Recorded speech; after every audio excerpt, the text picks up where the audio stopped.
All right, welcome back. We're diving back into the mind of Paolo Maria Pavan this week. Ooh, always a wild ride, right? Totally. Last week, we explored his thoughts on Gen Z and work. Mm-hmm. And I got to say, we always find some fascinating insights in his posts on extraverso.com. Yeah, he's not afraid to challenge the status quo, that's for sure. That's what we love about him. Yeah. This week, though, we're switching gears a bit. Okay. We're focusing on entrepreneurship. Entrepreneurship, all right. Specifically, what Paolo's advice is for both companies and freelancers, especially today.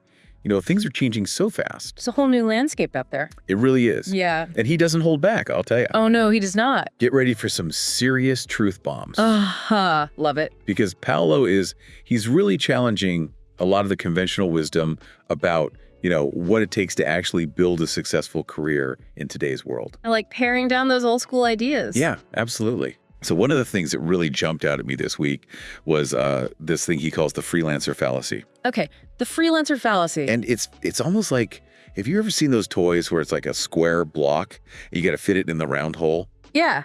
It's kind of like that. It's like companies are trying to fit this square peg in a round hole. Right. They want the benefits of a freelancer's expertise and everything, but they don't want to commit to actually, investing in an employee. Yeah, they want the flexibility without the commitment. Exactly. We see it all the time. And as he points out, it kind of backfires for everyone involved. Yeah.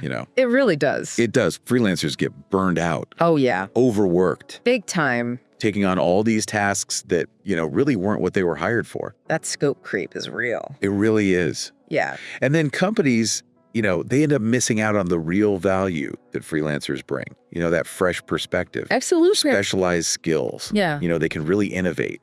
And that agility, that ability to just jump in on a project and make a difference. It's a totally different way of working. It's not the same as an employee. Nope, not at all. And they try to treat it the same, and it just doesn't work. Exactly. It's a mismatch of expectations. It's like they're trying to put a Band-Aid on a much bigger problem. Right. It's a temporary fix. Which is, they probably have a staffing shortage. Yeah, they do. And that's not going to be solved by just bringing in a bunch more freelancers. Nope. It just kicks the can down the road. Exactly. It's got to address the root cause. Exactly. And he's pretty blunt about this. Paolo doesn't mince words. He does not. He straight up says, if you need employees, hire employees. Invest in building a company culture. Yeah, make it a place where people actually want to work. Exactly. Attract and keep talent. Retention is key. It is. Yeah, don't just rely on these freelancers to, kind of paper over the cracks. But a temporary patch job. It is a temporary patch job. It is. It's not sustainable in the long run. Makes sense, Yeah. I have to admit, though, when he called freelancers who only work for one client bloodsuckers. Ooh, he said that. I laughed out loud. I was like, he really went there. He did not sugarcoat it. The classic Paolo. But honestly, I think he's making a valid point, I think so, too. There's a danger in relying too much on just one client. Yeah, that's your only client. Yeah, and I get it. That steady paycheck can be tempting. It can be. Especially when you're first starting out. Absolutely, but you're basically stuck in a traditional job just without any of the good stuff, without the perks. Yeah, the benefits. Security. Health insurance, paid time off, all that. You're missing out on the freedom. Autonomy. That's the whole point of freelancing, right? The whole point. Being your own boss. It is. Choosing your projects, setting your own hours. Yeah, you're taking on all the risk of freelancing without reaping the rewards. Exactly. So it seems like he's really emphasizing how important it is to diversify. Don't just have one client. Have a whole portfolio. Multiple streams of income. That's the key. And spread that risk around a little bit. Exactly. Don't put all your eggs in one basket. Wise advice for life in general. That's true. But speaking of shaking things up. Oh, yeah. This whole idea of becoming the niche. Okay. That really got my wheels turning. It's a good one. It's a powerful concept, isn't it? It really challenges the traditional advice, find your niche, find your niche. Right, everybody says that. But Paolo's like, no, forget that. Create your own category. Be the niche. Be the niche, own it. So how do you actually become the niche, though? Well, he talks about starting by really understanding what makes you unique. Okay. What's that intersection of your skills and your passions? So it's not just about what you're good at. It's got to be something you love, too. Exactly. Got to have that fire. And then what problem do you solve that no one else can no one else can quite replicate, you know. Find that special sauce. What's your secret sauce? Exactly. And then you build your whole brand messaging. Your whole brand, yeah. Around that. Around that unique value proposition. It's like he's saying, don't try to fit in. Be so good. So good. At what you do. At what you do. With your own unique spin. Your own flair. That no one can replace you. You become irreplaceable. Irreplaceable. That's the goal. Which is, I mean, that's amazing if you can do that. It is. It's powerful. And that brings us to another area where I feel like Paolo he's really challenging the status quo. Okay, hit me. And that's personal branding. Personal branding, okay. He actually says that the market has killed personal branding. Whoa, he said that. He did. It's a bold statement. It is a bold statement. See my words? I was like, whoa, throwing down the gauntlet. Haha. But what does he mean by that? Because he's saying it's dead, like get rid of your LinkedIn profile. Is personal branding dead? Right. I don't think he's saying to ditch it completely. Okay. But what he's criticizing, I think, is how formulaic. Ah, I see. And inauthentic. Like it's all become the same cookie cutter. It's because, yeah. Yeah. And I think he has a point. You know, it's like everyone's trying to create this perfect online persona. Yes. The perfect Instagram feed, the perfect LinkedIn profile. And it ends up, it lacks any real depth. You know? Yeah, it's all surface, no substance. There's no connection. You're not connecting with a real person. You can't build real relationships that way. And he's saying it backfired. Interesting. Yeah. So it's become more about optics than authenticity. I think so, yeah. It's like this race to present the most polished, generic image. And I think he's particularly concerned about how this pressure to create this perfect brand, you know, air quotes, is really impacting the younger generations of freelancers, especially. Gen Z, especially. Gen Z, Gen Y. I mean, they're already dealing with so much pressure to present a certain image online. there's so much pressure. It's like they're being told to fit into a mold instead of celebrating what makes them different.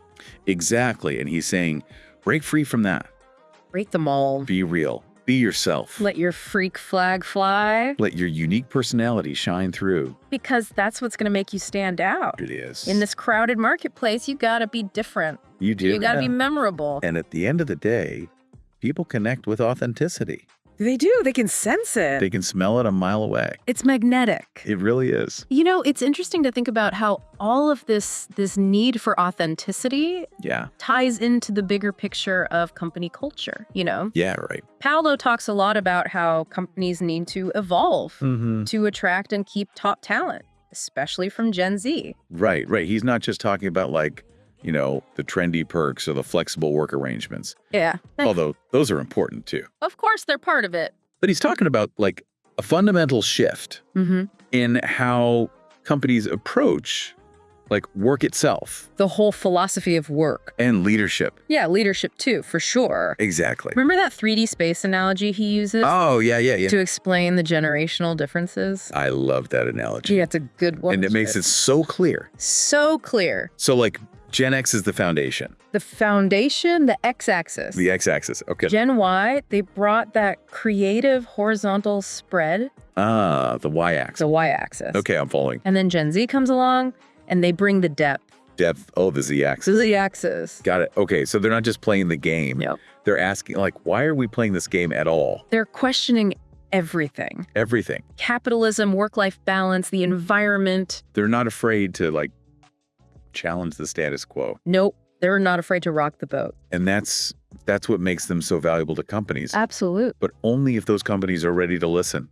Right. If they're open to change. Exactly. Because Paolo's point is that, like, Gen Z isn't just looking for a job, right? Right. They're looking for, like, meaning. With purpose, yeah. They want to feel like their work actually has an impact. Makes a difference. Aligns with their values. Values are huge for Gen Z. It's like they're demanding a higher level of purpose from their work. And honestly, I think that's a good thing. I agree. It raises the bar for everyone. It does. It forces companies to think beyond just profits. Beyond the bottom line. Yeah, and consider their role in the bigger picture. Their impact on the world. Exactly. Are they contributing to a better world? Are they treating their employees fairly? Creating a positive work environment. You know, one that fosters growth and fulfillment. All of that matters. And if the answer is no, Gen Z's going to walk. They'll bounce. They'll find a company that aligns with their values. And that's a powerful motivator for companies to change. It is. It's a wake-up call. So it's not just about adapting to a new generation. It's about like rethinking what work even means. Redefining work. Yeah. And how we create a more sustainable, fulfilling future. For everyone. For everyone. Exactly. And that brings us back to freelancers. Okay. Because Paolo really believes that freelancers, especially the ones who embrace authenticity and become the niche.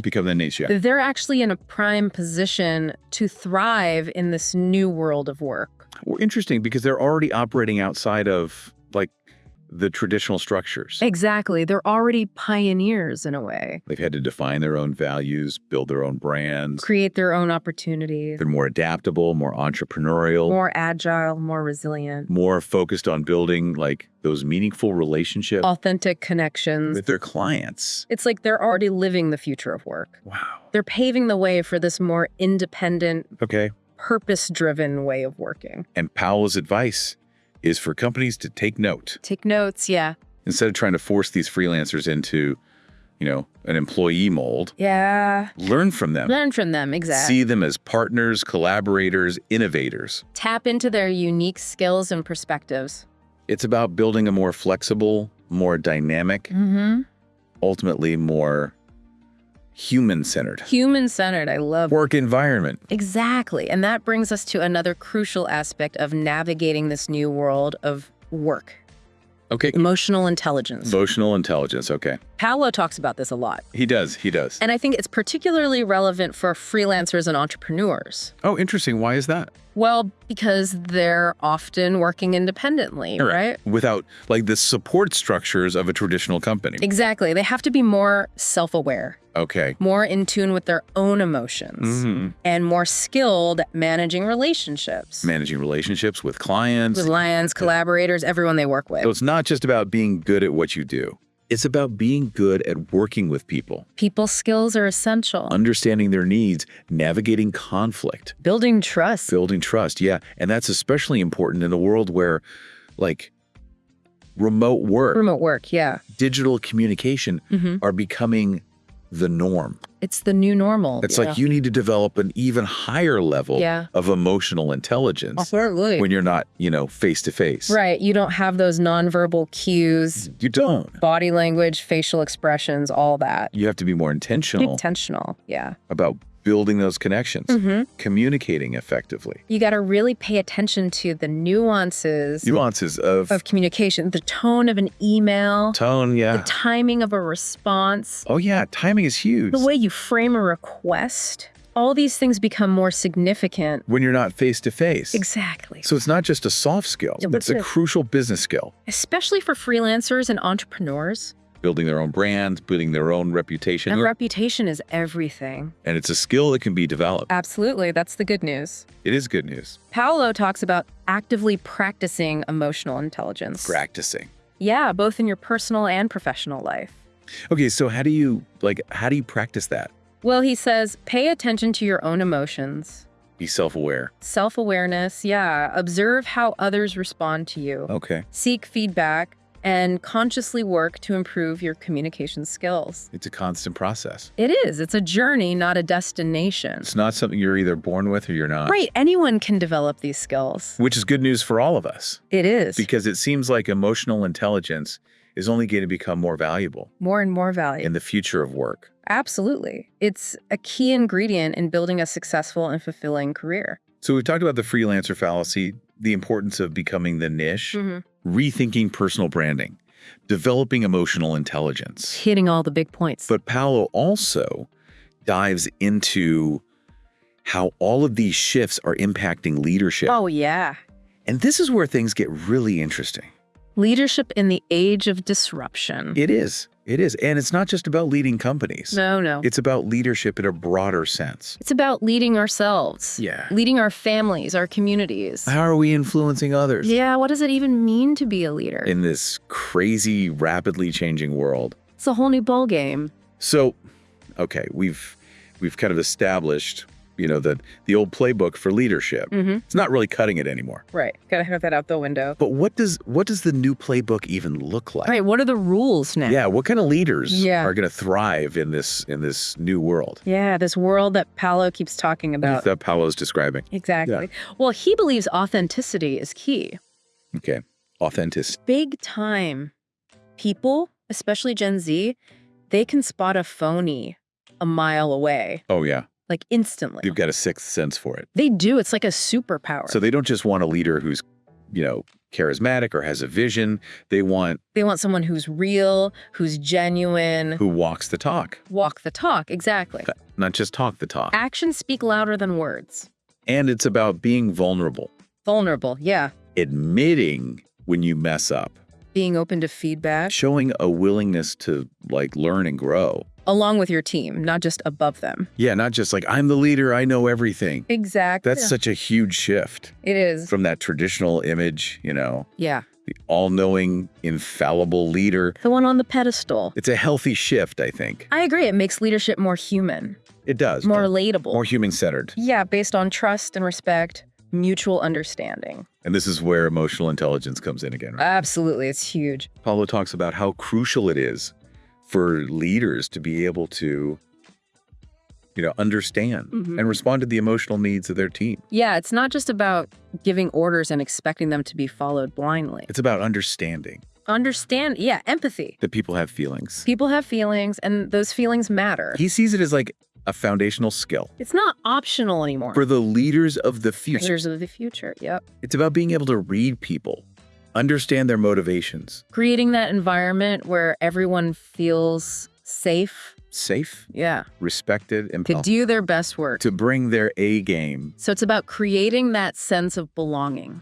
Even when people are, working remotely. Yeah, especially when you're not physically together. Or on these flexible schedules. Right, you got to work harder to build that connection. And it's about knowing how to, navigate conflict. Conflict, yeah, that's a big one. In a way that's constructive, not destructive. It's an art for sure. So fostering open communication. Open communication, yeah.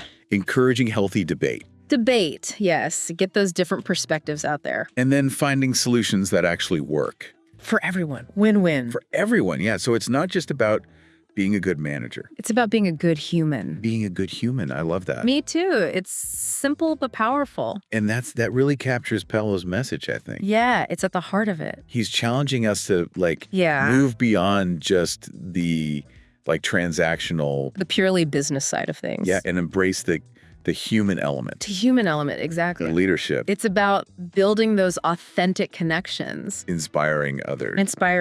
With your passion. With your passion, yeah, and creating a positive impact. That goes beyond the bottom line. It's not just about the numbers. Right. It's about making a difference. It is. And I think this is where Gen Z really shines. Okay, yeah. They're not just demanding more from their leaders. They're actually stepping up. They're taking the reins. Yeah, and redefining what leadership looks like. So they're not just waiting for someone else to create this future that they want to see. They're not passive. They're taking ownership. Yeah. And leading the way. Leading by example. They're starting their own businesses.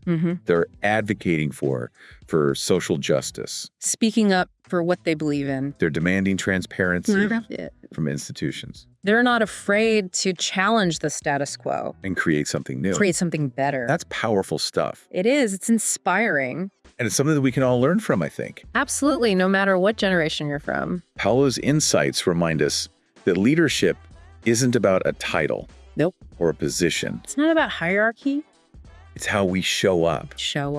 Yeah. In the world, how we treat other people. How we use our influence. To make a positive impact. To make the world a better place. So it's not just about leading companies. Right. It's about leading ourselves, leading our family. Your communities, our friend groups. It's about embracing our own unique potential and inspiring others to do the same. That's what it's all about. So if there's one thing we can take away from this deep dive into Paolo Maria Pavan's, latest insights, it's that. Is that the future of work? The future of work. The future of leadership. It's all about embracing change, challenging assumptions. Questioning everything. And being true to ourselves. Authenticity, always. It's about building a future that's not just successful, but meaningful fulfilling, human-centered. Yeah. More human. More human. That's it. And on that note, we'll wrap up this episode of Deep Dive. Another deep dive complete. We hope you found Paolo's insights as thought-provoking, as mind-bending, as we did. As always. Until next time, keep questioning, keep exploring. Keep pushing those boundaries. And keep diving deep. Dive deep.